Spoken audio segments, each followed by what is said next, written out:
Praise the lord. ఈరోజు మనం ఎంతో కృతజ్ఞతతో గుర్తు చేసుకుంటున్న రోజు ఈరోజు, అదే గుడ్ ఫ్రైడే.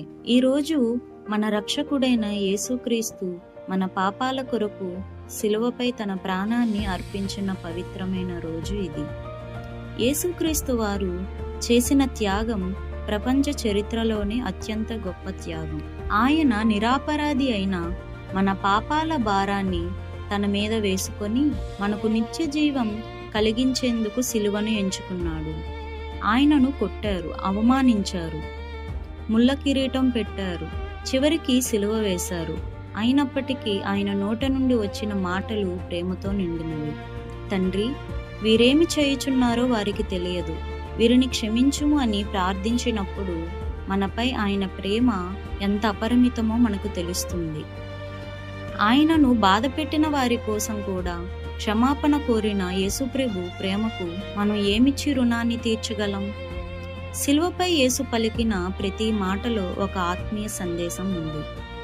మన పాపాల రుణం చెల్లించబడింది, మనకు దేవునితో మళ్ళీ సంబంధం ఏర్పడింది. పరిశుద్ధ గ్రంథంలో 1 యోహాను 1:7 ఇలా వ్రాయబడింది, యేసు రక్తము ప్రతి పాపము నుండి మనలను పవిత్రులుగా చేయును అని.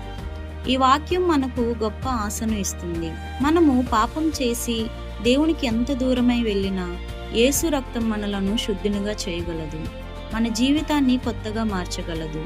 ఈ గుడ్ ఫ్రైడే రోజు మనకు కొన్ని ముఖ్యమైన పాఠాలను నేర్పుతుంది. మొదటిగా, ప్రేమ. యేసు మనకు చూపించిన ప్రేమ స్వార్థరహితమైనది. మనం కూడా అలాంటి ప్రేమను ఇతరులపై చూపించాలి. రెండవది, క్షమ. మనకు అన్యాయం చేసిన వారిని క్షమించడం సులభం కాదు, కానీ యేసు మనకు ఆదర్శనం చూపించాడు. మూడవది, విశ్వాసం. ఎంత కష్టం వచ్చినా దేవుని మీద నమ్మకం కోల్పోకూడదు. దేవుని ఆలోచన ఎప్పుడూ మంచిదే. ఈరోజు మనం మన హృదయాలను పరిశీలించుకుందాం. మన జీవితం దేవునికి ఇష్టమైనదిగా ఉందా? యేసు చేసిన త్యాగానికి తగిన విధంగా మనం జీవిస్తున్నామా?